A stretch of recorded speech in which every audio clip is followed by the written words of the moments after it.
real high-class stuff. It's on.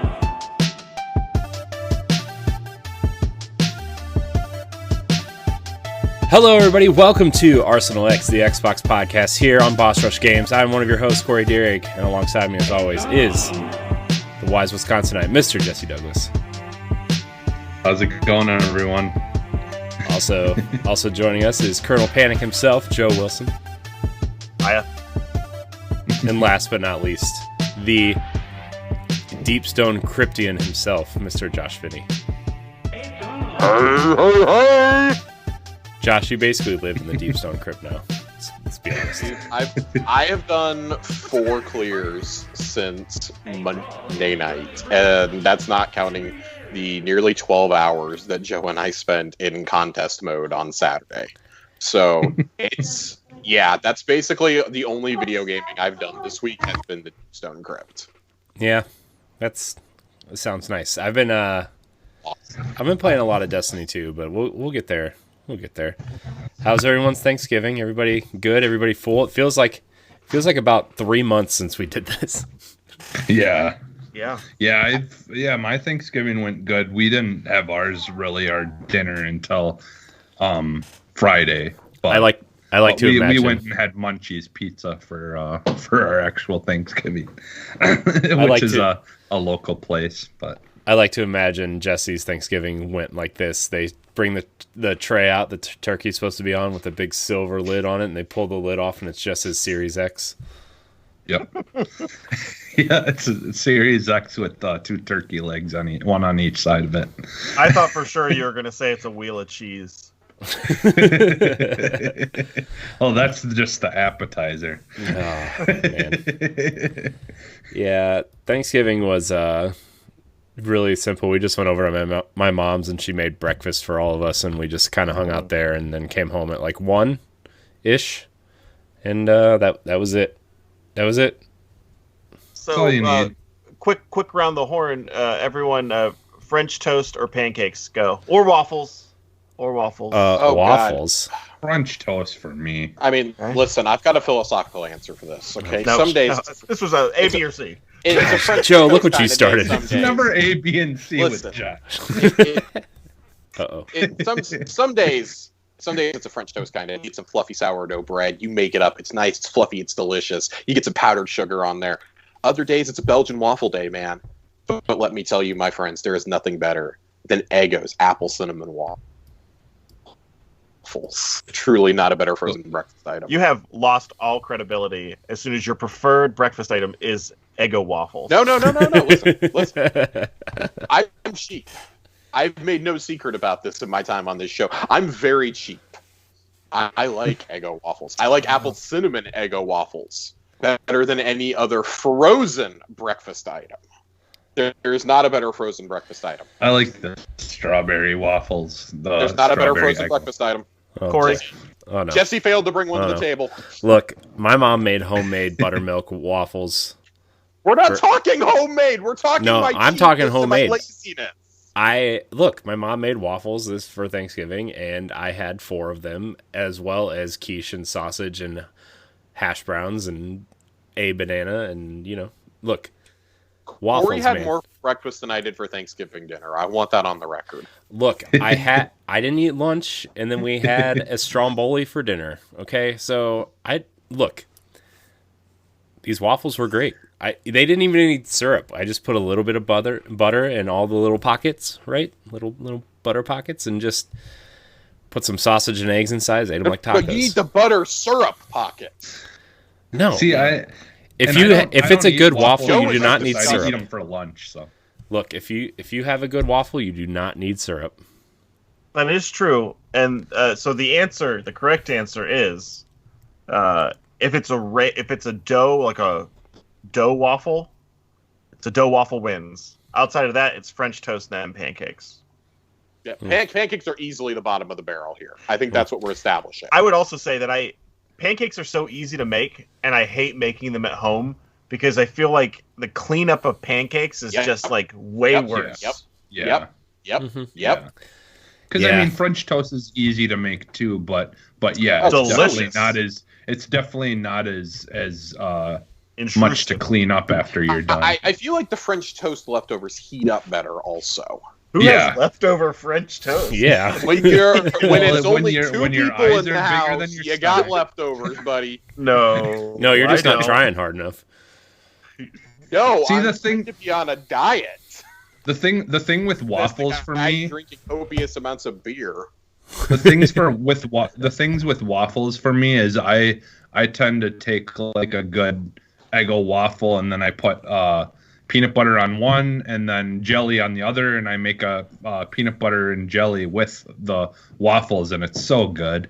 Jesse, seriously- I've got diabetes listening to you. It's so good though. It's better than any peanut butter and jelly, normal peanut butter jelly you can ever make. It's so good. I'm that guy who doesn't like peanut butter though, so you're not talking. Yeah, I know. Yeah, I mean, hey, Reese's Pieces, baby. Reese's Pieces. yeah, yep. Corey's missing out on a whole world of. But that's fine. But he's Doesn't not. sound like he's missing. You're not. Yeah. Look, I I'm mean, good. you're not. You don't like it, so it's not gonna.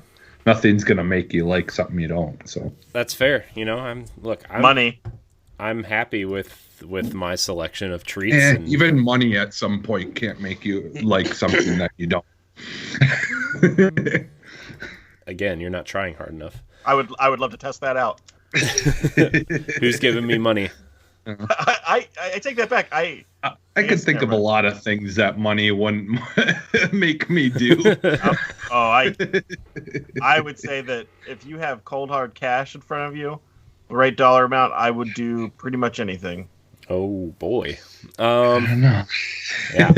We should move on before we get into specifics. Yeah. Speaking of food, our pal Greg Osterman III writes in Jeez. about another food item. He says, "New one for the Axe Mafia." Is that what we are? Maybe. Okay. You know, keep. Let's try again next week. What's your stance on burritos? What is your go-to burrito? Someone who just had a burrito yesterday. I am all about the burrito. Okay, it used to be like, okay, good Chipotle is good Chipotle, but there's a place by my house called Casa del Rio, and I have not been to Chipotle in probably 6 months since I found this place. Okay, Yeah. it's that good. If I want a burrito, that's where I'm going. Casa del Rio Express. Yeah, we've got a couple of good Mexican restaurants around here that make a pretty good burrito. But honestly, I love burritos so much that I'm even down with the 56-cent bean and cheese frozen burritos that you can get, and you throw them in the air fryer or something like that, and get that outside really crispy and crunchy, and keep the inside nice and cooked. And I'll eat that any day. I think I like either spicy, like the spicy beef and cheese kind of like burritos for the frozen ones, or but like going to the restaurant, yeah, definitely Qdoba's is really good. I like their burritos. Nice. I'm going to let Joe go next. Uh-oh, I feel like Josh doesn't like burritos. I'm going to let Joe go next. Uh-oh. My burritos are pretty uninteresting because usually it's like a black bean base in most of them, since I don't eat meat. The Chipotle has that Sofritos one now, which is like the plant-based protein. It's pretty good, but I find that it's too, I want to say, soggy. Like there's too much moisture in the burrito with those. I agree. I so get that normally burrito bowl. Yeah, burrito bowl would be fine with that, but I normally it's just like black beans, rice, and then the salsa. I honestly think Qdoba is just so much better than Chipotle. I don't know. Like, do you guys have Qdoba? No, You don't.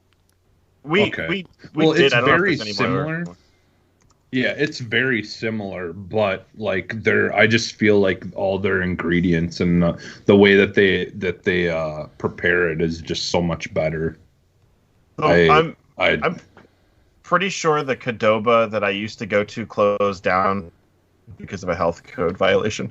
Oh, really? I think so. Yeah, ours is Qdoba to me is in the middle of ours- DFW International, so I ain't going there anytime soon. Yeah. See, and Let's see ours if is it's like somewhere. ours is like a hospital. That place is always clean and just really nice looking and you know, like all the food's right there in front of you, so you can kind of see how they're preparing it, you know, as you go down the line. But So burritos. Guys, God, it's this no is secret bad. that I'm the most southern of our group. I live in Texas. There's practically a good burrito on every corner. Okay, you go to the first place in South Dallas or like Central Fort Worth, and if you cannot pronounce the name of the restaurant, you're in for a good time. That being said, though, I am actually a fan of the breakfast burrito more than anything. I like to scramble me some eggs. I like to dice me up some potatoes, not hash browns. Dice me up some potatoes, real thin, real nice in little cube shapes. Put them in there, sprinkle a little bit of cheese, dice up some bacon and some sausage. I'm not picky. I like to have both in there. And you better have the biggest freaking tortillas you can find because that baby's going to be overloading. yeah. And then I'm good. I'm happy. The key to every good day is a good breakfast burrito. They make I'll honestly go to Texas. They're at our fast food establishments. I'll go to my grave still saying that I think now this isn't comparable to what you're talking about, but when it comes to like breakfast at the fast food restaurants, I'll pick Taco Bell's breakfast over any of the rest of them. What a burger, baby! What a burger! We don't have burgers up one. here. We don't Breakfast- have one, breakfast so taquitos. What a burger, baby! Let me tell you though, this morning I made breakfast tacos this morning, by the way. Speaking of, scrambled up some eggs, cooked some turkey sausage, right? Trying to be healthy. Put a little bit of cheese in there. Wrapped them up, made some half-assed taco whatever, but they were good, man. I'm telling you. It's when you go to in the morning for breakfast. So hope that answers your question, Greg. I enjoy a good burrito. yeah. I'm not gonna lie, it's probably my favorite. If you don't enjoy a good burrito, we simply can't trust you. That's fair. Mexican and Chinese food are like right at like top tier one. Could you imagine a Food. General Tso's burrito? Ooh, that would be good. Oddly enough, there's a place where I live called Mad It Mex, exists. Okay. and they do like a lot of like Mexican fusion food. Oh, okay. And they have, let's see, bring up their menu now. There's one that I had the other day that, I mean, granted, it was plant-based, so I think it was tofu, but it was, crepes. Where is it? It's getting to the point though where plant-based foods are getting to be really good. Like I like that Impossible Whopper was really good. The Impossible Burgers and stuff like that. The stuff you can get in the store that's, you know, meat substitute is really good. I've used some of it from the chickens to just because I like to try to not eat actual meat when I get a chance. So this was crispy organic tofu tossed with sweet soy citrus sauce, topped with cilantro, bean sprouts, avocado, and tomatillo avocado salsa. So it wasn't quite a General Tso's, but it's definitely, there's like a Asian fusion happening there. Yeah. And it was delicious. Didn't really taste like a taco at all or a burrito necessarily, but it was good. Anyway, so if you're ever in Pittsburgh, check out Mad Mex. It's not really Mexican, but they are mad, so it's an alright place. Sounds good. Nice. Deshaun Malone writes in and says, "Hey y'all, hope you had a good Thanksgiving." I did. Thank you. Got a new hat, by the You way, too. Ooh. during Thanksgiving because What's up? Wow. my parents Must didn't. be nice. It's a new Browns hat. Doesn't look brown, it looks gray. It is gray. Oh. The front is brown. where the dog is on the. Anyways, because my parents didn't see me for my birthday, so they gave it to me during Thanksgiving. He said, "What's next gen life looking like for you right now? How are y'all enjoying your boxes this far in?" You know what, Jesse? We're gonna go your way first since you're the newest, current gen person. I couldn't think of something clever. I mean, I got to, I started Watch Dogs Legions on my 1X and I've definitely got to see the amazing difference, like that ray tracing brings to a game. Even, just that alone on that game makes it so much more lifelike, and it just feels better. And there, it's like actually makes you stop and look at, like buildings and stuff and things like that normally you don't care about as much, more, because, there's a reason for it. Like, it draws your eyes to things, like, definitely a lot more. So, like, I mean, like, just that, like, ray tracing alone, and, just watching even videos of, like, Miles Morales and, like, some of these other games that are kind of taking advantage of that are out right now. It definitely is a much needed improvement to things that really does make the games just look so much better, in my opinion. I've been playing, a lot of games that aren't using any of that stuff, but it's still so much better of a way to play it, just not having to wait for loading as much and things like that. That's like the big point, though, right? Is like all your old games play better. Like, in it. Yeah. I mean, I'm in the same boat as you, but continue. Sorry, I didn't mean to interrupt you. Yeah, no, and I was in the message thing. Speaking of Destiny, I was playing Destiny 2 and like started the new, like when you start the new season, they always have like cinematics that they play that are kind of introducing you. And I am not kidding you. Like, it was literally just freezing and not wanting to play when I was playing it on my 1X. And I'm just like, what the heck is going on? Like, it was so bad, and it would keep on breaking up, and the sound would break up and everything. Like, it was just so bad that I was like, I really want to see this and watch it, but I can't the way that it's doing it right now. And so luckily I could, once I started it up on my Series X, I got a chance to watch it all the way through, and it played perfectly fine. Like, for whatever reason, that those cinematics, like, and it's really weird because like all the in-engine cinematics, like where it's just, like the where you're actually seeing your character in the engine and it's doing stuff, that was working perfectly fine on my 1X, but it was just the video cinematics that were just being really weird for whatever reason. But yeah, I mean that, so the little hitches and things like that, I've yet to start the add-ons. I want to get to Control and finish the add-ons and stuff. I've been kind of waiting until I got my Series X to do that, because like all the Alan Wake stuff, I've been so excited for that, but I've just kind of had to like, stunt my excitement, because I'm like, okay, I gotta wait a little while yet here until I can really get excited about this. But so yeah, and like I've just kind of been playing all different kinds of stuff. I think I got like 20 games on mine right now, plus like all my, like HBO and Netflix and all those kinds of things. But I'm sitting at 20 games right now, and I think I have a little bit of space left.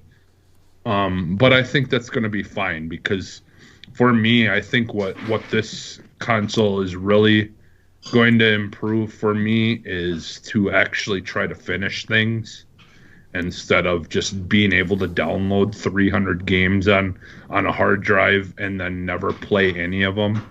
You know, that's what I do right now, Mhm. or did with my 1X, and I've really got to break that habit. And not having as much space, I think, for now is going to hopefully break that habit. Because yeah, like I've been playing Rise of the Tomb Raider or Shadow of the Tomb Raider is the third one, right? Yeah. Yeah, Yes. yeah. I've been playing that, and man, you know, like I mean, it's not really. There's not a whole lot that it's doing as far as next gen kind of things like ray tracing or anything. But like, it's just nice, like having that game running, you know, great, and I, you know, like the loading and stuff is nothing, and you know, like I started it 3 days ago and then came back to it today, and it's boom, like, you know, it just instantly picks back up from where I left off, you know, because of the you know, like just being able to have games sitting in the background waiting for you to come back to them, you know. So so I've, you know, all the features that it's had to offer, I've already taken advantage of those, and it's like, honestly, like, it's a great console. Like, I love it. I love the little touches that this generation has brought so far. You know, mind you, some of them we haven't gotten a whole lot out of it yet, but you know, that will come very soon, I think. So Yeah. Yeah, I mean, I'm enjoying it too. Like honestly, I've been mostly been playing Destiny, and like just the load times and getting into spaces faster and getting into matches of Crucible and Gambit faster, and just everything being the load times essentially are just changed to the whole, like, the way I play the game. And yeah, I did play my first few games at 120 frames a second, though, by the way. And oh my God, dude, playing Halo Reach at 120 frames a second, it's a different game. Like, it feels like a different game. And like the field of view sliders make it feel different. Like, everything just makes it feel different. I'm like, oh my gosh, I feel like Halo doesn't need a sprint button playing at this. Like, it just felt like fast. It felt so fast. yeah, Gears feels really fast too and responsive. Even on my big TV in the living room, which is where I've been playing the last week, because I haven't had to do anything. It's just like, man, I can't wait for Destiny to get to 60 frames a second, because I don't know if I'll ever go back to 30 on anything. I do have to say that Halo, like, moving that fast was like, it was really jarring at first. Like, it was really jarring. Because I think it may be because I've been playing so much Destiny that going from Destiny to Halo from 30 to 120 frames a second is really jarring. But I gotta say, man, I feel like this is the Series X is what they wanted the 1X to kind of be, and that was like the first step to where this box is. And I'm loving it, man. All the old games that just run better. Assassin's Creed Valhalla, I played the first 2 hours of, and playing Assassin's Creed at 60 frames a second is different too. Because I probably put like 60 or 70 hours into Odyssey, and playing Valhalla is just a real different experience. So, but yeah, like you said, Jesse, playing the old games with the load times and everything, it just changed the game for me. yeah. And Forza Horizon 4 too. Yeah, I forgot to mention that. Like, playing that at 60 frames and, you know, 4K or whatever has been really, really nice. Like, I for the first time ever, I think, prefer that game now, playing in what is it? The crap. Performance? Like a mode? No, the cockpit mode? Cockpit mode, yeah. Cockpit mode, where like it actually is like what you would see if you were driving in your car, you know, like kind of like that field of view. And I actually absolutely love playing that way versus the third person kind of that I normally would. Yeah. I actually prefer that now. Yeah. So you guys? What are you guys thinking about your boxes? Any problems? Any vape smoke coming out of there? I've had a problem with mine actually. Oh no. It's something that's only started popping up the last couple days. It's not like a major problem. Like I'm not going to write Microsoft an angry letter and march on their headquarters. But my controller becomes disconnected randomly. Oh yeah, I've had that issue too a couple times where like the controller says it's on and the Xbox says the controller's on, but like it's not responsive. No, so mine, it flat out disconnects. Oh. But it only does it when I'm at the end of a session and I go to turn off my Xbox. Oh. I'll turn the Xbox off, and I've noticed it happens if I hit the power button on the actual Xbox, is typically how it happens. The controller, like everything will shut down, and then all of a sudden the console will turn back on. Or like the controller will be pulsating and it's desynced. Now when I go in and I have to hard reset the console at that point, and then I'm able to reconnect. I cannot reconnect until I hard reset, but it typically unsyncs my headset. It only started doing it once I started using a wireless headset. So I'm almost wondering if there's just too much interference, since my console sits a foot away from me on my desk. Mm-hmm. I'm almost wondering if it's because there's just so much interference in like this little 12-inch radius that may be doing it. But I've seen several people online say they've had the same issue as me. So it's not a big deal, but really, really feel like Microsoft should have been like, all right, we're going to get rid of the Xbox connectivity stuff, except for the old controllers, and switch everything else to Bluetooth. They really should have done that this time around, and I'm absolutely baffled as to why they didn't do that. It would have allowed for a more stable connection, I think. I've also had a really weird issue where like I turn my Xbox off and I go to plug my controller in, and when I plug my controller in to charge it, it just turns the Xbox back on. That happened when I plugged my headset in too. I don't know what it is, but I mean, like, if that's the biggest problem I have, like, it's not overheating. There's no vape smoke coming out. It hasn't eaten a disc yet. I haven't had to factory reset mine or anything. Like, yeah, dude, I'm running Skype off of mine and using it right now, and it's literally like there's no heat coming out of the top of it at all. Like I've been surprised just from what I've heard, like people saying that it gets really warm at the top. But I've played a lot of games, and like I haven't noticed I would say it's cooler than the heat that comes out of the back of my One X. Yeah. Yeah. I mean, other than that, though, like I've genuinely, with the X and with the S, we've had no issues. It's fantastic. It's the first time I've ever bought an Xbox on launch day that it hasn't messed up yet. Yeah. I haven't put a disc in mine yet. I'm afraid that mine's going to be the one with like a broken disc drive. Yeah, I'm absolutely terrified. I'm probably going to test it out on like a movie or something I don't care about. Yeah. I go find my old Ratatouille Blu-ray or something and shove it in there. Whenever I read that thing, I put one of my Spider-Man 2 soundtrack inside of it, and it was fine. It didn't do anything really negative. Asking for it. Yeah. Putting Spider-Man's. Well, it was putting a Sony product in it. Oh. Pizza time. Oh, jeez. Yeah, if it really was going to shit out, it would be if it put a Sony product in it. Then it'll just attack the inside. But no, it worked. It was fine. My Xbox has been fine, though. I've only played Destiny, Call of Duty, and Halo. I have a very wide variety that I play. I installed a bunch of other games on it that I will never touch. I know. I filled up both hard drives with games, and I'm like, I would like to play you someday when I have time and am not playing Destiny.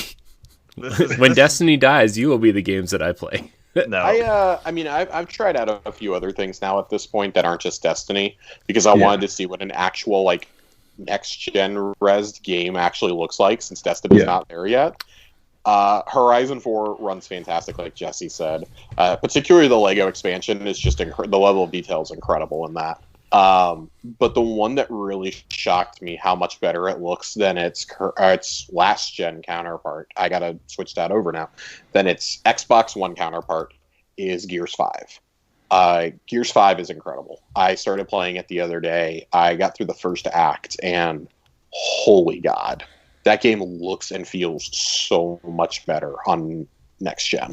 It feels like a completely new game. It feels like a new engine. Mm-hmm. I don't know how else to describe it. Like, it feels like it handles differently on the Series X, and I mean, part of that is probably a psychological thing. Like, well, they did say they got the the responsiveness down by like what, like a half a millisecond or something. Like it feels so much more on point, both for your AI and the enemy AI. Like, I noticeably had a more difficult time with the AI because I feel like it was just more on point, which is great. Like, I'd rather have that, frankly, but also I felt like my shots, when I was actually like pumping the trigger or hitting reload, it was happening in real time. That was really nice. It's just the upgrades to that game are awesome. Like, I don't know how many more of those we'll get from Microsoft for their Xbox One games, but if they're on that level, I'd be okay with a lot. Like, if games like Quantum Break were to get them, I would 100% go back to them. Mm-hmm. Well, even if you just look at the like comparison images, like the fact that a lot of those things now in the environment in Gears 5 are no longer 2D images baked into the surfaces and are actual 3D. I mean, that alone will make it look so much different. I will tell you right now, the preview images, because I looked at the preview images, I was like, oh, this is all right. Like, cool. Yeah. The shadows are a little bit better and stuff. It doesn't do it justice. Like, when you actually play that, you're like, oh my God, like this feels like we have crossed a threshold. And this is really the first generation where I think backwards compatibility has been something more than just a novelty. Like, it actually matters now on both consoles. The games genuinely look, play, and feel like they were supposed to. Mm-hmm. Well, and I love that I can reach all the way back to the OG Xbox, and I can play a game like Black, and it looks and feels incredible. It came out 15 years ago. Did you play Fusion Frenzy yet? Because I did. I absolutely will not be playing Fusion Frenzy. Oh, man. I wish they'd add online multiplayer to that. We could play that all together. Yeah, I know. It'd be awesome. Gross. I know. I love that game. Or, I could just... play Mario Party. All right, so... There's no Waluigi, I'm not playing. All right, we're gonna move on. We're gonna get into the news, and then we're gonna answer some questions. And if we have time, we can talk a little bit about what we've been playing. Although I think most of it's just been Destiny. Kinda did. Well, and we kinda did with that. Talking about our Xbox. Saving Europa. Yeah. So, Aaron Greenburg. This story started going around because he posted a picture of a hedgehog on his fleet, his new thing Twitter's doing, the fleet, and he posted a picture of a hedgehog, and now everybody's thinking that they're gonna partner with Sega again about something. So that's cool. If they were gonna partner with Sega, why didn't he post this picture with a blue controller? You jerks. You cowards. So, people still think the Sega partnership is coming. I know Sega's going through a rough time now, and I guess it would make more sense than ever to do that. But what are you guys thinking on this crazy? What do you call it? Conspiracy, I guess. Honestly, I don't even think it's that crazy at this point, but. I mean, there's still a hesitation there for me to think that this is something that will happen. But at the same time, like you said, like right now is probably a more possible time than ever for it to happen if they're having some troubles and stuff.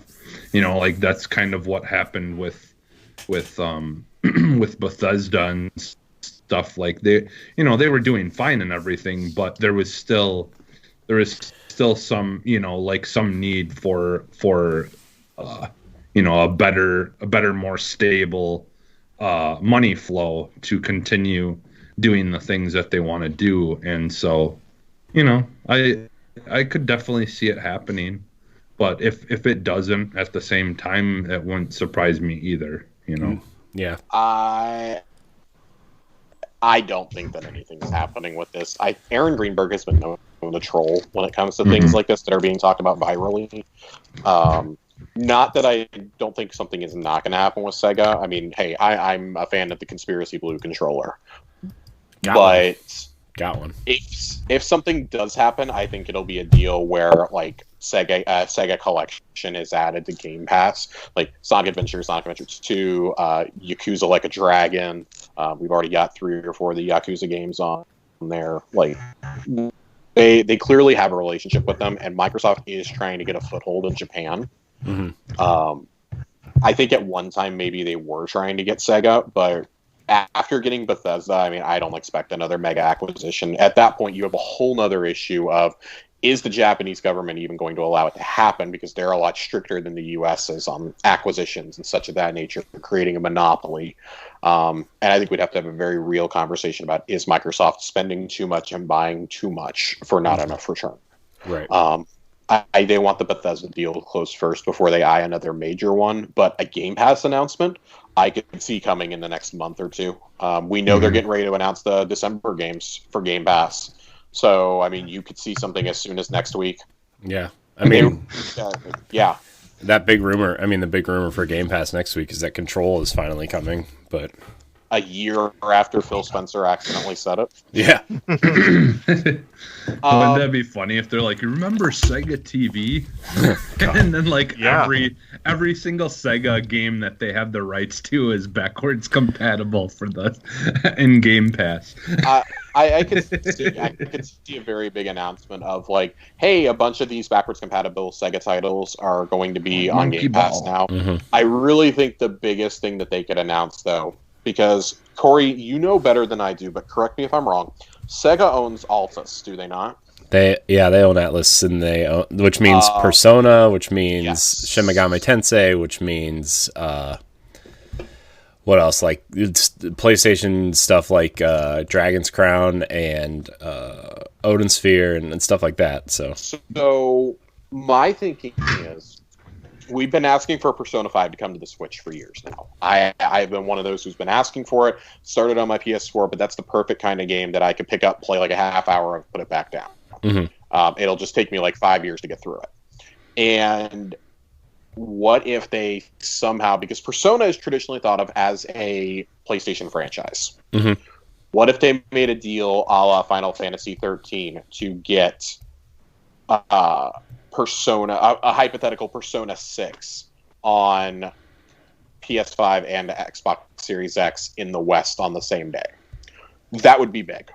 I could see them trying something like that. They're doing it with Yakuza. I mean, Yakuza right now, the only way you can play the actual next-gen version of it is on Xbox. The PS5 patch won't come out until spring. Like, that's kind of bizarre to me that that's the game that they're doing it with, but okay, like... Has anybody played Yakuza, by the way? No, I guess I thought it was on Game Pass. I thought it was going to be on Game Pass originally, but... Yeah, no, I do want to play it. They've put a lot of the series on there, and I mean, that it's very realistic. They could be teasing that. What, like 3, 4, and 5 finally coming over?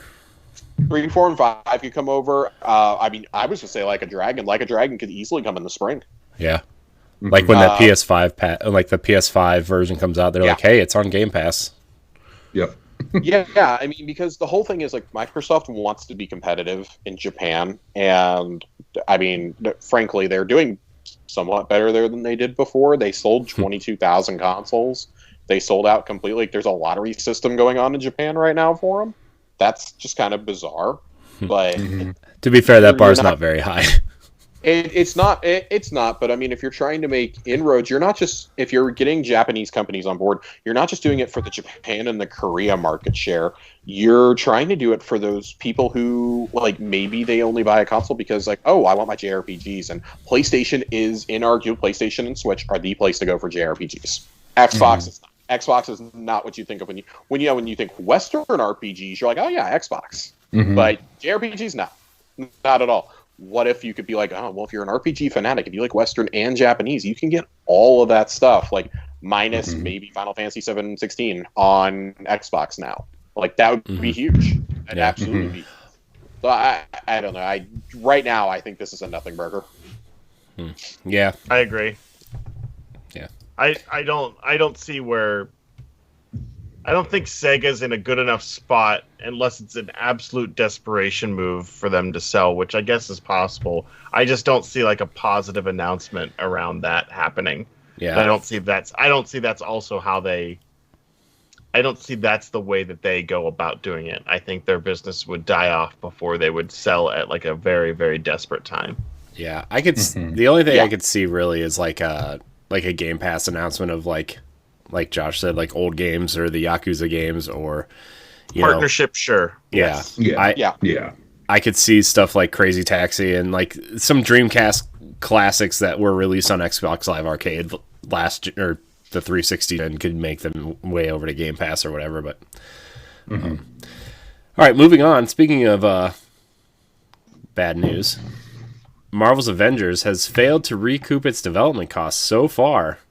I mean, we kind of talked about that the last time we recorded, but it seems to be more, confirmed this time around. Yeah. So it's only made 60% of its budget back, which is, I mean, to put this in perspective, this game is estimated after marketing costs to have cost them over $100 million to make. I do not understand how, hypothetically, I do not understand how an Avengers game at the height of the MCU's popularity in a year with no MCU movie or show somehow is not one of the biggest games of the year. We talked about this briefly on Boss Rush podcast a few weeks ago. I was on there with Jesse, Ed, and LaRon, and we were talking about games as a service in general. And this is yet another example of a game that did not need that model, and they shoved it in there anyways. This could have been such a cool game. Like that, it is still probably my favorite story in a game that I've experienced this year. Granted, disclaimer, I have not been able to play The Last of Us or Ghost of Tsushima yet, but it is my favorite story I've been able to actually play this year. It is a love letter to 80 years of Marvel Comics. Kamala, a phenomenal character to tell that story through, but holy shit, the gameplay is so bland. Like, the combat is cool, but why am I just fighting robots, like, the entire time? Like, you couldn't even reskin the enemies a little bit? Like, why do I need a Destiny or a Borderlands style loot system in an Avengers game? Why can I not just play as the Avengers with my friends and just run around? Like, you don't. Also, if you're gonna have 6 players in the Avengers, you might want to make it 6 player and not just 4. Just saying. I'm optimistic, I guess, about, maybe naively so, about the upcoming Kate Bishop and Clint Barton content packs, but holy shit, this game dropped down to like less than 1,000 players on Steam not even 2.5 weeks after launch. It was plagued by one of the worst launches for a game as a service title I've ever seen. And yeah, just dump Spider-Man for PlayStation and be done with it. Yeah, I think that's the thing, is that's like that kind of model of game just turns so many people off at this point. And if you want to like target the hardcore, MCU fans, you're gonna want to just make a really good game that's just based on story and not dealing with all that crap. Because honestly, that kind of game style doesn't really make any sense to me. Like how exactly, just the idea of finding better loot, like that does not make any sense in in that kind of setting, like that world. If I can interrupt, I would argue that it absolutely does. I think it's all in the execution. If you think about like Iron Man 2, his whole thing is him trying to find this element and then crafting a new suit. That the whole every time they get new suits and they're going to search for something, like there is absolutely a path where this makes sense. Unfortunately, you can't do the detail that you need with enough stuff that way. Yeah. And also to keep it so that people are playing so much that I feel like that they're going to make their money back through either microtransactions or buying season passes and stuff like that. But I do think it works. I think they just took a core game, which is probably okay, and then tacked this thing in there in such a generic way that they're at odds with each other. And I think that the comic book community, I'm sorry, but even though it's a stereotype to know how like nerdy the Simpsons comic book guy is and stuff like that, like they can smell a rat, and that's what it is. Yeah. It's just not good. It's not cohesive. It doesn't feel like everything's happening in world. Like, I'm sorry, but like when I'm playing as the Hulk, am I going like literally kick open a fucking chest to like get a currency that I don't know what it is, not sure what it does, and then when I use it, I'm like, is this doing anything? I'm still playing like, the exact same way as the Hulk. Like it just doesn't feel. It just doesn't feel like a comic book game. It feels like they've skinned it. I'm sorry, I said this before, but it feels like a mobile game. That's exactly what I was going to say. It looks better, and it plays playing with a controller, but it plays like one of those early mobile games. Yeah. This game makes me really question how much longer we're really going to have Square Enix West Division, because they have now they labeled the Tomb Raider reboot that sold like 6 million copies a failure. They labeled that as a financial failure. I want you to let that sink in for a minute. How many games would kill to do 6 million copies that are non-sports games, non-franchise games? Right, so much so that Rise of the Tomb Raider was only made because they partnered with Microsoft, and we all saw the shitstorm Microsoft got for that one. Shadow of the Tomb Raider was made by a different studio because they decided that they were going to put Crystal Dynamics, which honestly is probably the best studio they could have put, onto Avengers. This game was probably rebooted once or twice in development. Deus Ex died for this. This makes me really worried about Outriders that's supposed to come out in February. They are trying another live service model game. Not 4 or 5 months. Is it live service? I thought they said that that's more of like a Borderlands. There is a definitive end with expansion packs coming. It is, but it isn't. It's got a definitive end, unlike Destiny, but I believe it is meant to also be live service. I bet. I wonder if it's like... The messaging on that game has been so muddled. And it is another example. I mean, we're 2 months away from the launch of that game, and I still couldn't tell you the first thing what the fuck that game is about. It looks cool. I think Outriders looks cool. I absolutely want to play it because I like games like that. But when I can't even get into a looter game, that's where I start getting concerned about your business model. I think they just thought, like, oh, we're going to walk in and... Oh, Destiny got delayed. We're going to have the fall all to ourselves until that comes out. There's no Borderlands this year. We pushed back Outriders so it wasn't competing with our own game. We've got the Marvel license. We can just do this. The characters are just so bland. Like, that is the blandest Captain America and Tony Stark I think I've ever encountered. Like, I'm not expecting you to go out and get Robert Downey Jr. and Chris Evans for this.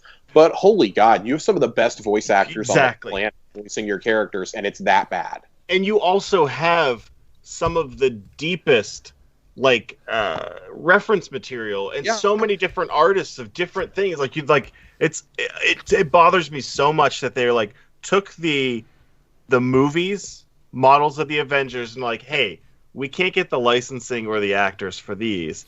But let's make it as close as we can and make it like the weirdest uncanny valley that we've ever seen. Looks like he's in hockey pads. He looks like the fake Batman wearing hockey pads at the beginning of The Dark Knight. I think it's unfortunate because I think that when you make a looter shooter or a loot or a whatever we want to say, like a schluter, it's not really a shooter game, but it's definitely like I would say that most of these live service games revolve heavily around loot, and you have a game where you don't focus on the loot. It's weird. It feels weird. Like you could literally put where you find a piece of every one of like Tony Stark's Mark whatever Iron Man suits, and like I would play that game infinitely just to get every build of every armor. Be like, you don't have to. I don't need to find this or that. I was like, let me find. Oh, I found the leg piece. Oh, I found an arm. I found this helmet piece, and then let me build every suit and give me Tony Stark's room where you can see all the armors. Be like, look, I collected every single one. Like that's one character. You do that for every one. Come up with every version. Give me the original Captain America. Give me each version of Cap that I can go find, and you just separate out his armor. I don't need to be like, oh, I found enchanted bandages. They're not enchanted. I don't know what they are. I found rags when I was on Hulk, and I was like, what is this? Or upgrading his rib cages, like more ribs. Oh, look at this! I took out 2. I lost Hulk for an hour. So, when the outfits for MCU characters were better in Fortnite and more interesting to try to collect, because they went with the you're doing something wrong. But and so there's a difference though. Like Fortnite clearly had the MCU, right? But they also have an art style. Yeah. They had some. Yeah, they have an actual arts. Like here, they were caught between trying to make it look like a comic book and trying to make it look hyper realistic. Yeah, and it just doesn't work that way. Combine that with the game takes so long to load all the time, even after performance patches. Like even on Series X, apparently it's still like close to a minute to load that game up, and it's just. In an era of games like we were just talking about how much we've all enjoyed Destiny loading faster, I don't want to go back to a game that's going to take that long to load for something that it's already tedious. It took me 2 weeks to even be able to finish the campaign because I had a game-breaking bug. Every experience I've had with this game has been bad. Kamala and Natasha saved the campaign for me. See, I had to stop playing because it hard crashed on me 3 times. Two times in one night. I was like, I can't do this until they fix it. Like I want to finish that story so bad because I was so I was into it. Like I was into playing as Kamala and seeing it from her point of view and it's great bringing the Avengers back together for this crazy ending or whatever. But I'm just like, I can't do this. If the game's gonna hard crash on me and I start 3 checkpoints ago, I'm not going to replay it an hour and a half a game to have it crash on me again. I'm not. So I don't know. I was enjoying it. I'm also disappointed by just how many issues I had with it. So yeah. Anybody else got anything else to say about it? No. Okay. I wish it was better. Yeah, I'm gonna get upset if we keep talking about this game. Yeah. So I mean, I saw one of the collector's editions at Best Buy today, just sitting there lonely, and I almost got it. I want that Captain America statue. That's why I almost got it. Yeah. And I remembered all the crap that comes with it, and I'm like, no, I'm good. Yeah. So, all right, we're gonna move on here. Microsoft hints at turning Xbox into an app for your TV. How's everyone feel about it? Xbox app on their TV. See this one coming. Yeah. Did we talk? If I have an Xbox app on my TV, then can I get the Apple TV app within the Xbox app? That'd be hilarious. Yeah. Appception. Yeah. Sure. I mean, we kind of touched on this when we talked about the Samsung deal. I think we all expected to see this on Samsung TVs, and then with the announcement that at least in Europe, LG OLEDs are their official TV partner. I think they are here too. I wouldn't. Oh, okay. I wouldn't expect this. I would not be surprised to see this on LG, Samsung, and Vizio by the end of 2021. Phil's made it pretty clear that was going to be their next expansion. And hey, if you're still getting shut out of iOS and you're working on that web-based app and whatnot, which I'm sure Apple is going to move to try and stop them and Amazon and Stadia from doing, they want that sweet revenue. TV is the next best place to do it, I think. I personally thought Apple TV was going to be where they were going to go, and then the whole iOS thing happened. This is great. They're making it to where you don't have to buy a $500 box to get that experience. Here's the problem with putting this on all these devices, though.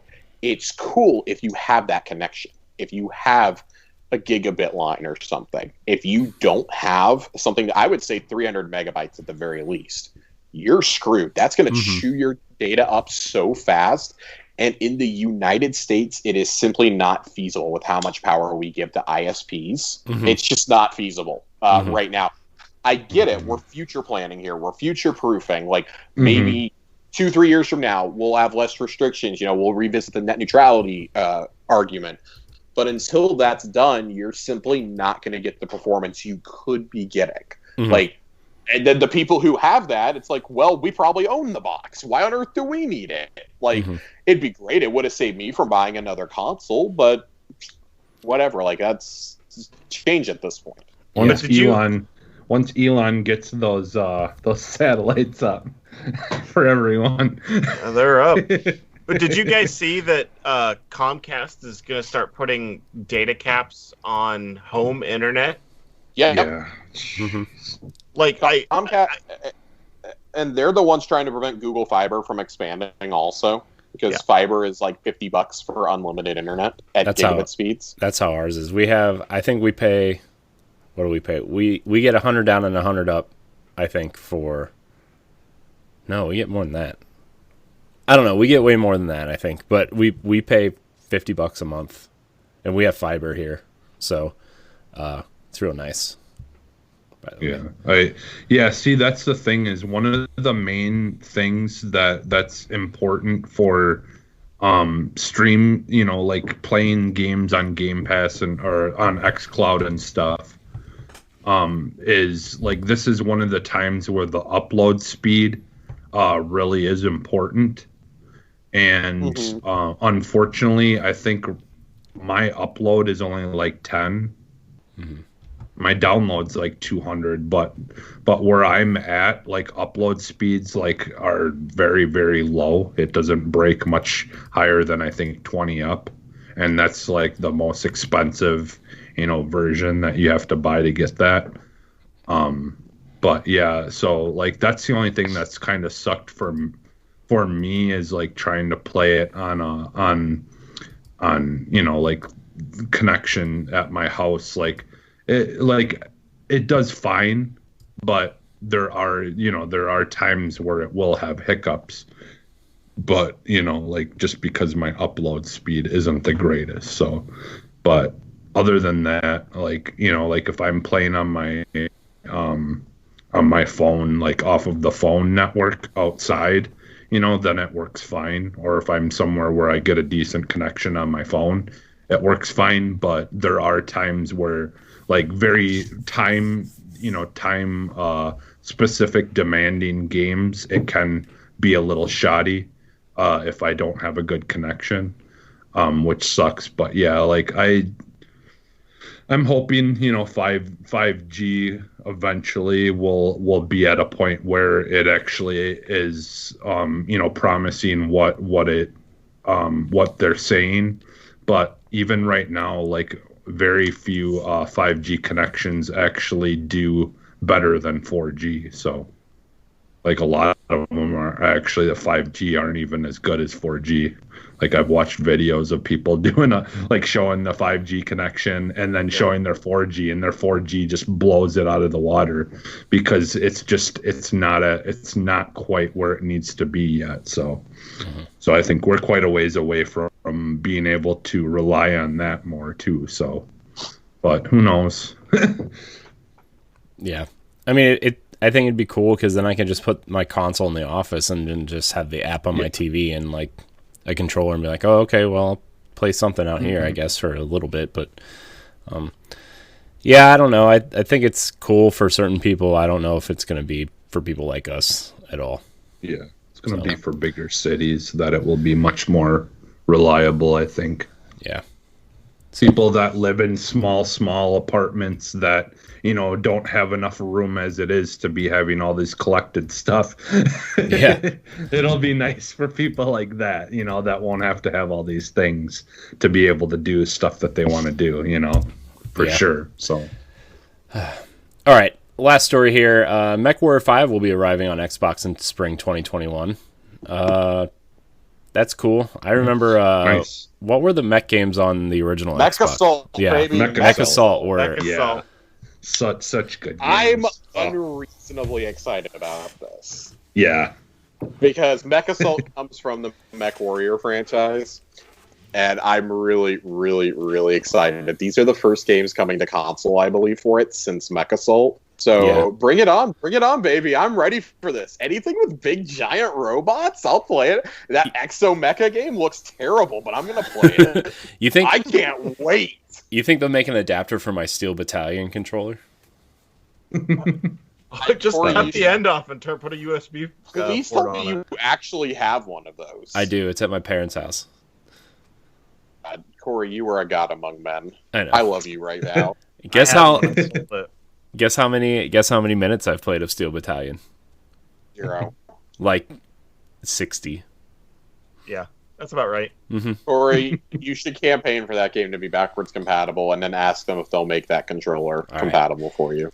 Hashtag Steel Battalion for Series X. Phil Spencer, I know you're Yeah. listening to this show now. Phil, We're gonna buddy need pal. you to do this. Guys, if you've never seen the Steel Battalion controller, I implore you all to pause this podcast and go Well, Google next Steel time I'm Battalion over there- Xbox controller. Next time I'm over at my parents' house, I'll take a picture and send it to you. And I It feel is like the if there was, absurd thing I have ever seen. I'll fleet it out for people I hate you. on my and I feel on my Twitter at I am Corey HT. I'll fleet it out for everybody. I'll play it. Somebody stop. Somebody stop. Somebody get a hold of Corey's wife. Fleet. Somebody stop him. Fleet See, it.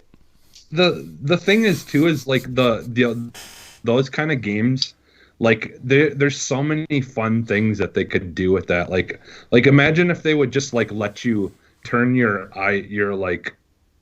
tablets into like touch screen like buttons and stuff where you could actually like activate things by like use the controller or whatever to control things, but like be able to use like a tablet for like more like visual kind of like things, and like just do something cool with it that allows you to have a little bit more immersion, if you don't feel like buying like a big massive rig to be able to play it. Like I think they could do some fun stuff with games like that. Like, because that's what those are about. Those games are about just having this crazy, like, just tons of things that you can do, and like just really getting into the whole idea of these mechs and stuff. But Yeah. Hope it's better than it's exciting. I definitely will probably pick it up because I loved like those kind of games back in the day, and I think it was like Mech Assault on the regular Xbox or whatever, where it came with a disc that you could give to your friends, and then you could link your Xboxes together with just the LAN whatever line. And you could just play on two different TVs, and they didn't need to buy the game. You could just literally play 2-player with one copy of it. It was great. I think Mech Assault was the first DLC that I ever purchased on Xbox. Mm-hmm. You could download new mechs. I don't know what they were called, assuming just mechs. But I remember you could download new ones, and I downloaded a couple of those. I think that was the first DLC that I ever downloaded. First direct connection, like you're talking, Jesse, that I ever played was Time Splitters via a crossover cable. Nice. Ooh, Yeah, I Time think- Splitters, that's a good I one. think I did it with Command and Conquer too. I want to say Command and Conquer Red Alert or something like that. I forget what game it was, but one of the Command and Conquer games, I believe you could do that with as well. So Man, to have a time machine. Now we do. It's an Xbox Series. Yeah. Yep. More or less. Yeah, Exactly. I've been asking for Mech Assault for years to come back, Yeah. and I get excited every time that it looks a mech game is being shown. The first time Titanfall got shown, I was like, "Oh my god, is this Mech Assault?" And it was not. It was something better. So, just God, please, Mech Warrior doesn't even have to be good. Just let me play it. Let me enjoy it. Let me play as a giant robot for like 6 hours to get my fix in for the next 10 years. As long as it's better than that mech game that Ed was obsessed with on Switch for like a month and a half. Even Ex Machina is a terrible game, and you should all feel bad if you like it. I'm aware. Every single one of you should feel bad if you played it and enjoyed it. I'm It's aware. bad. I'm aware. I'm well I don't even aware. know what it is. It's, don't it's need bad, to. Joe. So it's bad. They had I'm not gonna when play when The Witcher came out, they had Witcher DLC for it, for a mech game. That's gross. well, that makes sense, Yeah. right? All these alerts are going off on my computer. USB device not recognized. Oh, I was like, Uh-oh. that's Ed's music. Do I sound all right? Do I look all right? Everything Sound okay? fine. Yep. Okay. Yeah, all right, everything that's fine. seems fine. That's All your right. computer's version of stranger danger. USB not recognized. Oh, I unplugged and my capture Okay. card is kind of hanging out at my feet right now. So, whoops. Sorry, everybody. All right, let's get into these questions. Remember, you can tweet at us at ArsenalXPodcast or email us at arsenalxpodcast@gmail.com to have your question read right here on this very show. This show, guys. Question will be read. What show is that? Just kidding. Are you lost, Jesse? Are you all right? Feeling all right? Sam Hall writes in and says, "Hey guys, I wonder what your thoughts on the looter shooter genre was. Oh, no. Is it dead? Is Destiny the king among peasants? What are some others that you have enjoyed? Thanks." As far as looter games go, looter shooters, there's pretty clearly two at the front of the pack, and everybody else is miles behind them, and that's Destiny. I would say Destiny is first. Mm-hmm. In a lot of ways, Destiny is number one. Destiny and Anthem. Jesse, I you're would say fired. Go away. It's definitely Destiny and Borderlands. Yeah. It's pretty inarguable. I think Borderlands does the loot a lot better. They lay it on you a lot thicker than Destiny does. Mm-hmm. There's more variety, things like that. But holy hell, Destiny outpaces it in every single other aspect. Mm-hmm. I think it's pretty clear why Destiny is the only, again, touched on this on Boss Rush a few weeks ago. It's pretty clear why it's the only games as a service title that actually works. Mm-hmm. And that's because they not only deliver you addicting gameplay and a good gameplay loop, there's a really, really, really good narrative that goes along with this game and with this universe as well that really only a studio like Bungie is going to give you. Like, the gameplay of Borderlands, of what I've played of it, is fine, but I've never once cared about the story. Mm-hmm. Whereas Destiny, I'm playing for the story first and foremost. Yeah. Mm-hmm. Well, and to be fair, like Destiny has been in it for long enough time that they've had the chance to get over all those kind of, beginner issues that you run into. Well, we thought that, and then Destiny 2 came out. Well, yeah, but I mean, it seems like they were able to right the ship a lot quicker. Oh yeah, than I don't know. The token system still kind of sucks, but I think that there's anybody that is a creative type, I think, has been in this position where you know what you want to do. Whether you're a musician, you're you feel the song that you want to compose in your head, and you're just like, you kind of keep getting it wrong, and you keep trying notes until you get it right. Mm-hmm. And I think Destiny, and I would say more so, not saying Destiny, Bungie is a company that knew what they wanted to do. They just didn't quite know how to pave the way there, since they're really the only company that's doing like a game as a service looter shooter that's been, like, I would say, successful. And I think that they had a lot of obstacles in the way that I think they're pretty clear of now. And I think that's the main difference between Bungie and anybody else that's attempting it, is that somebody else goes into this and they're like, I want to make a looter shooter.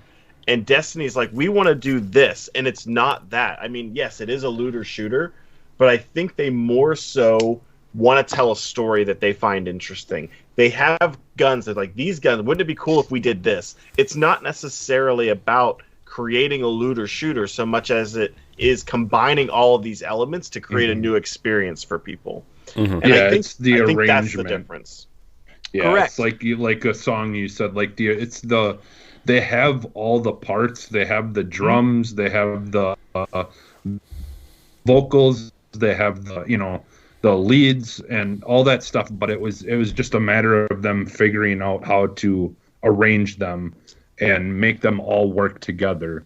And and they're finally getting to a point where it's it's at a much better place than it was. But and I think with all the other companies, I think they run into this point where it's like, okay, we've tried this now for a year, let's call it, and then they end it, or like it kind of like goes away a little. Like is Anthem still around? Is anyone playing that? Does that happen? Let's look at a better example, like The Division. Like, that game. Great. It checks all the right boxes. It plays well. It's fun to play. It's fun to play with your friends. Mm-hmm. The Warlords of New York expansion came out. I don't know anybody who played up to that point even. Nope. I tried to get back into it right before it came out because I'm like, oh, maybe I'll get excited about this because the game is fun. Like, it is a fun game to play. Loot fucking sucks. Like, there's like that again. Like, you run into the problem. It's like when you get into the loot. It doesn't matter what kind of gun you use. It's basically all SMGs fire the same. All shotties fire the same. I've never once cared. I look to see what color it is before I delete. And the thing is too is like there's two things. One, they try to make a looter shooter in the quote unquote real world, where like you've already set yourself limitations at that point, where like you can't make cool or interesting like guns like Destiny can. You can't have superpowers like Destiny can, right? Like you can't have all these things. And two, it's like The Division is a Ubisoft game, and you said this like a month or two ago. You're like, it's really fun until it's not. And it doesn't matter if it's like 5 hours, 10 hours, 20 hours. Every single Ubisoft game becomes the same game. Uh-huh. And it's never a really conscious or an anger thing. It's just the next time you go to play a game, you look at your screen, you can see it's the last one there, and you just move one over, and then eventually it just goes off the screen. Mm-hmm. Like you never delete it until like maybe you're purging or something like that. You're always, maybe I'll go back to it.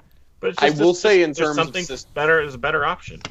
In terms of systems and mechanics, I think The Division came the closest, and by closest, I mean not close at all, to hitting the magic that Destiny and that Bungie had. Mm-hmm. Bungie took basically because Borderlands was already established by the time Destiny came out. Borderlands 2 was out, had been a big hit. Borderlands 1 had been a big hit. And Destiny basically took that, threw it online, gave you some insane superpowers, let you team up with your friends. And they did something we'd never seen before, a 6-player activity called a raid. They basically took a World of Warcraft raid and put it on consoles in an FPS. Mm-hmm. We'd never seen anything like this before. So not only did they innovate the genre there, it was really the first of its kind that was online for a console game. And they were the first ones, so everybody associates it with that. And then once it got fixed with Taken King, obviously, like Taken King and later Forsaken became the gold standards against which all else in this genre and this style of game gets graded against, however fair or unfair that is in terms of your narrative, your production design, your sound, your guns, your superpowers. Like Corey said, like I keep coming back to Avengers with this, and it's like, how on earth did you think that this product was going to compete in that space? Mm-hmm. Did you really think you were going to win over Destiny? Or hell, even Borderlands 3 players. Borderlands 3 had a new DLC this year. Like, how did you think you were going to win over either of those fan bases with this? Mm-hmm. Like, you had the opportunity. They have the superpowers, but they're just not cool. You have to put in the time. You have to put in the time. Yeah. Like, think about anything. Whether, like, if anybody that's an aspiring streamer, they tell you the same thing. Anybody that's a content creator, someone that does video or movies or music, you have to just keep doing it. When you fail, like you learn something from failing, but that's where all the other companies give up. They're like, oh, it didn't work out. And then they just don't know what to do. They don't try. Oh, the Ubisoft model can't work for this game. Yeah. We're going to give up and move to something else. We need more beacons. We got to put some beacons. This is your Spider-Man, or this is your Batman versus Superman for the Marvel. Like, like I love DC, but some of those movies have just been, exactly. I think the same issue is what happened with this Marvel game. Is that the right amount of detail and heart for the things that they were doing just didn't seem to be there. Mm-hmm. Yeah, I've even way back when like the Taken King and even Rise of Iron were coming out, I'm working on some personal stuff, and I was going back through some old videos that we were doing like way back when.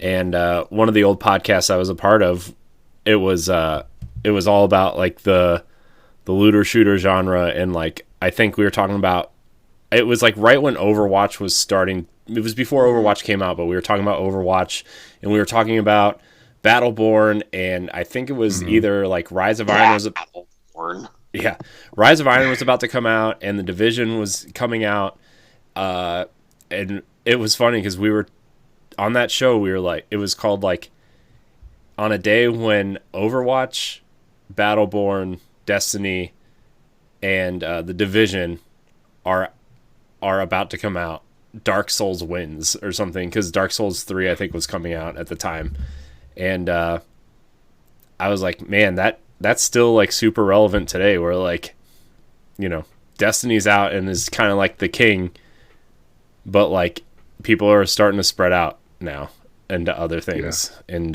you know, kind of like Joe said, if you're not gonna like keep at it to fix it, then is it even worth doing a games as a service thing? So, and like, I feel bad for anybody that's invested heavily into one of these looter shooters like Anthem and put maybe 1,000 hours in, and now just is like, now like you're gonna meet that promised guy. Man, do they exist? Does that person exist? If you've played Anthem for longer than than much time in it, if you've played Anthem as it. long as we put into Destiny, please let us know. Right in. We'd love to have you. Yeah. I want to know what other looter shooters you guys are playing other than Borderlands and Destiny, because honestly, like, I can't think of any. No, there's not one, because every single one that comes out is just bad. It's like bad, or it's like in the case of the Division, like I had a great time playing Division 2 when I picked it up for $10, and it was a stopgap between Seasons and Destiny for me. I played it between Shadowkeep coming out and Season of Dawn's narrative content dropping. So like the 2-3 weeks after Christmas last year, had a great time playing it with our friend Ray. But once we beat the story, I was like, I literally never feel like I need to pick this game up again. I got through the story. I had a fun 30 hours. I got $10 worth out of it easily. I'll never buy one of these games for full price, and I simply am not going to invest the time needed to make a build in yet another game. There's just nobody does it like Destiny or like Borderlands. Yeah, and that's Ghost, why games fail. I picked up Ghost Recon for like super cheap. And talk about, that seemed like a step backwards from Division. Like I don't know what happened with that game, but it didn't look good. It didn't play great. Which game? I don't know. Ghost Recon. Ghost Recon. Ghost Recon's been bad for a while now.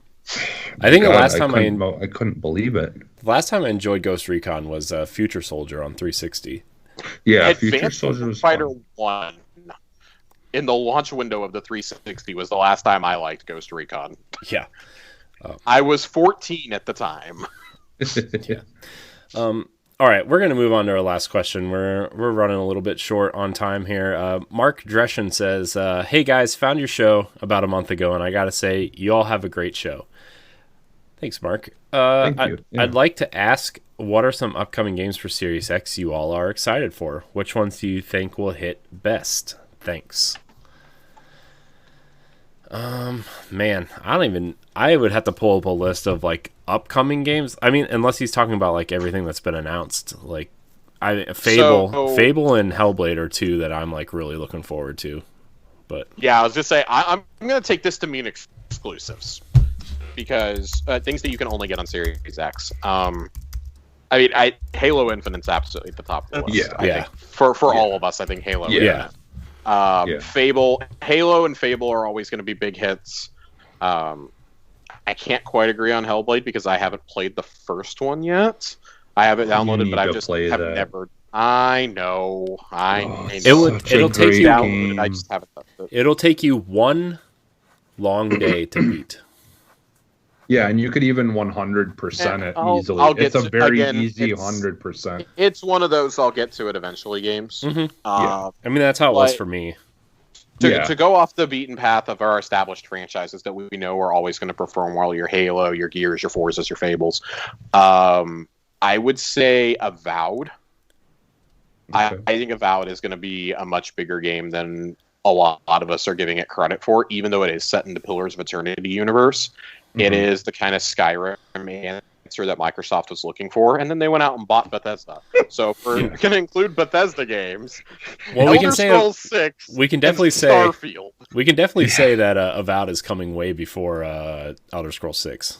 I'm sure we can just put that right. Which is fine. I think I that's what they plan on doing. Is they can kind of have them make their game, and then the Elder Scrolls game come out. It'll buy time for them to kind of give each other the time that they need. It's an interesting predicament that Microsoft has now, because you have 3 games that are set in like that kind of like medieval fantasy genre between Avowed, Elder Scrolls 6, and Fable, and potentially all coming out within about 24 months of each other. That's kind of hilarious to me. But yeah, I think those are my answers. If I had another one and I really thought about it, it would be the rumors that I've heard around Compulsion's game. I'm really excited for what I've been hearing, the rumblings of that they're making a BioShock-esque game over there. I think that would be really, really cool as an exclusive. But I want to hear what you guys think. Mine's pretty easy. Mine's pretty easy. Like I'm really, aside from all the things that we obviously all are just kind of given, I'm still really excited about Medium. Like that's a game that's just right up my alley. The idea of kind of almost, Silent Hill-esque kind of game with some really neat like features of being able to be in a world simultaneously, in the real world and this like spiritual world on screen at the same time is going to be it's just going to be a really cool feature to, kind of, like something that could have been done on PC, before, but for it to be done on console is definitely going to be new, like a newer thing. That story and everything that we've seen of it, just really, I find it really fascinating and interesting. Like I can't wait to learn like what exactly is going on in that story. And I'm not normally a person who really is really super big into stories. A lot of the time, if you give me a really, really good gameplay, I don't care. I can like take or leave the story. I'm very, very different in that way than most people, I feel like. But like Watch Dogs Legions, like I'm absolutely loving that game, and the fact that it doesn't have a great story does not bother me in the slightest, because I'm having too much fun just playing it, But yeah, the medium for me has been one that I've really been excited for since we first got to see anything on it. So that one, that's the one for me right now that I'm looking forward to. I'm waiting on Halo. Yeah. Yeah. Joe's just in a holding pattern constantly. I mean, I'm fine. I have Destiny that I've been playing, and I will continue to play. Cyberpunk is going to get me probably the rest of the way. Cyberpunk, baby. Yeah. It's time. Latest rumors are that Halo's hitting between March and June. So that lines up with what a lot of us were saying back when the delay happened, though. Yeah, they need about another 6 months or so. I had it pegged for mid to late April, which I still think it's out before E3 still, personally. Come out on March 24th, my birthday. It'll be a nice birthday gift from Microsoft. They're going to make it on March 25th just because you said that, Jesse.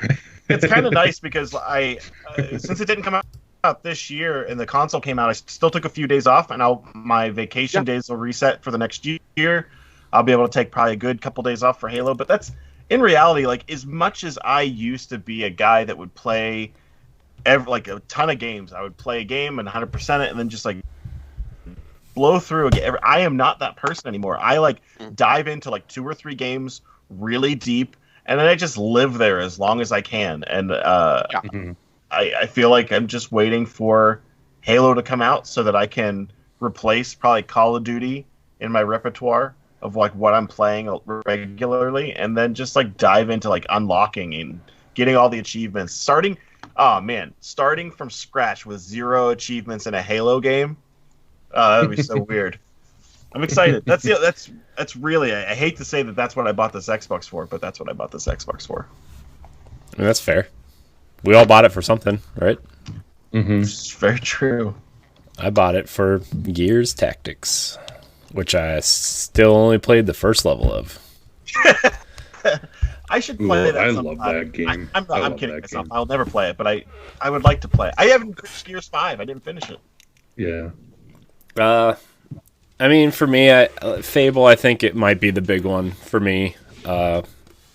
Also, Josh, speaking of Avowed, I need to go back and finish the Outer Worlds.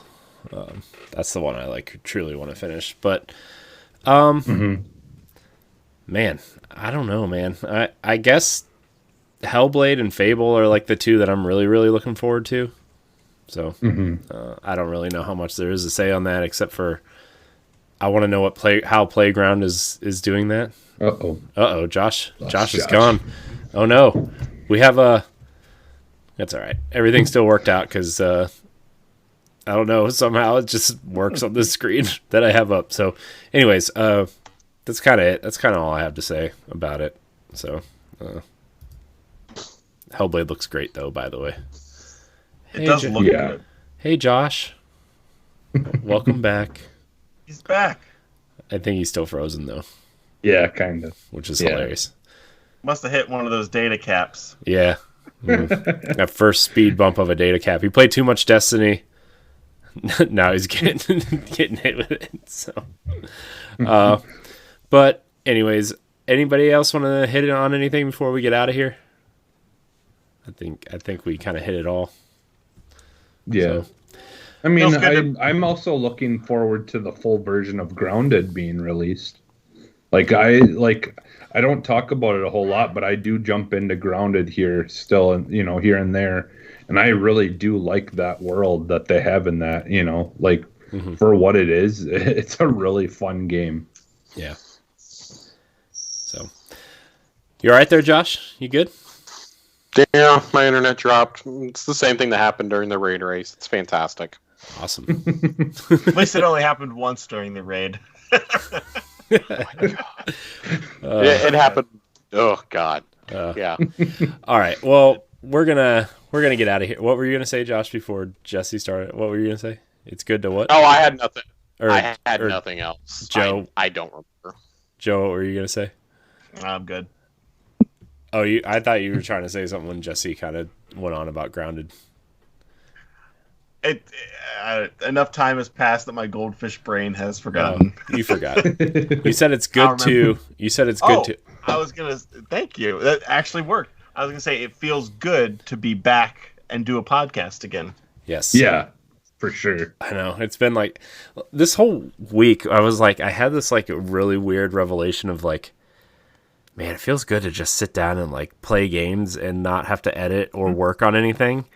And then yesterday I was bouncing, when I think I have to do something, I start bouncing my knee up and down while I'm sitting there. Mm-hmm. I'm I need to podcast or do something. And I was thinking about and I started getting all my personal stuff ready to go for other things that I would like to work on someday, maybe if it ever happens. And, yeah, it just feels good to be sitting in this chair again because my computer has literally not been on for a week.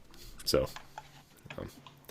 anyways, we're going to get out of here. I want to thank everybody for watching and or listening to Arsenal X. You can find it on your podcast service of choice. Please like, subscribe, share, rate, and review our show. Those good reviews and ratings help us a lot. So, you can follow us on Twitter at Arsenal X Podcast. You can email the show at arsenalxpodcast@gmail.com. Josh, where can we find you? As always, you can find me on Thursday nights on Boss Rush Games. It's Towers Casuals. Tower Casuals podcast, all about Destiny. Corey and I have some fun lore corners coming up. We have some stuff to talk about regarding the season. I'm going to keep talking about the Deepstone Crypt. And then, as always, on Twitter and Twitch at Josh_Finn with 2 N's. We're playing through Gears 5 this week. And then we're gearing up for Cyberpunk, baby. It's time. It's becoming a Cyberpunk-only stream. Make sure you turn off that takedown music. Oh Yeah. God, yeah. I saw that. I am like, I'm happy for that. Like, side tangent. I'm happy that that's a feature, but also like, could you guys not work with like Twitch and YouTube Gaming to avoid the DMCA's in the first place? Yeah, Right. wouldn't it be nice to be able to play the game and stream it at the same time? The way Yeah, that it's intended? that's the argument I saw, is that people who stream the entirety of the game, like I'm planning to, are going to have an inferior experience with it. Yeah. Which, I mean, for me, like, I'm going to have my Spotify piping through my headphones anyways, but... Yeah. Yeah. Yeah, it's sad that even me who, streams occasionally, I've been having to keep on thinking in the back of my head, oh yeah, I better turn the music off in this game because...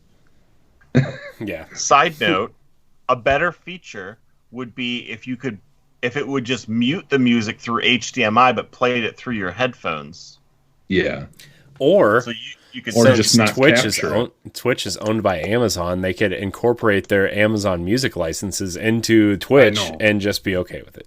I That's all know, I'm saying. that's exactly what I thought, is why isn't Amazon Music just a thing in Twitch? Yeah. Joe, where can we find you? check those show notes for all the weird ways I spell Colonel Panic, but mostly on Twitter. Yes. Jesse, wow. Yeah, you can find me almost everywhere as Phantom NXS. I've got a song that reached #1 on a chart, for what it's worth. It's on soundclick.com, so it's nothing that like most people have probably even heard of, but it was cool. I mean, it was cool though. They give you, when you join for free. They give you a free promotion where you can pick one song to promote, and then it, depending on how many people like it or listen to it or whatever, or voted on it, then you can get put on a top 10 thing. And I was at second place for most of the time, but it did reach first place at one point. Nice. So, but yeah, it's cool. You can find me at I am CoreyNHT on Twitter and Instagram and Xbox.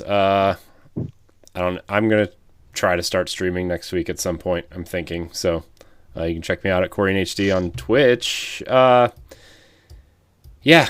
you can go everywhere on BossRushGames.com and check out the rest of our content and everything. Follow us on Twitter at ArsenalX Man, I feel like it's been a while since I've done this outro. Thank everybody so much for watching and or listening. And until next week, we love you. Goodbye. Bye.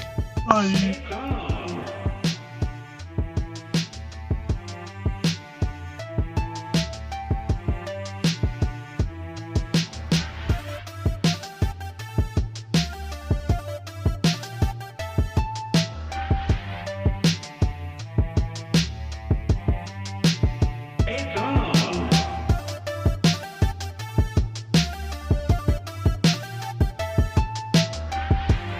What's the matter? You hurt?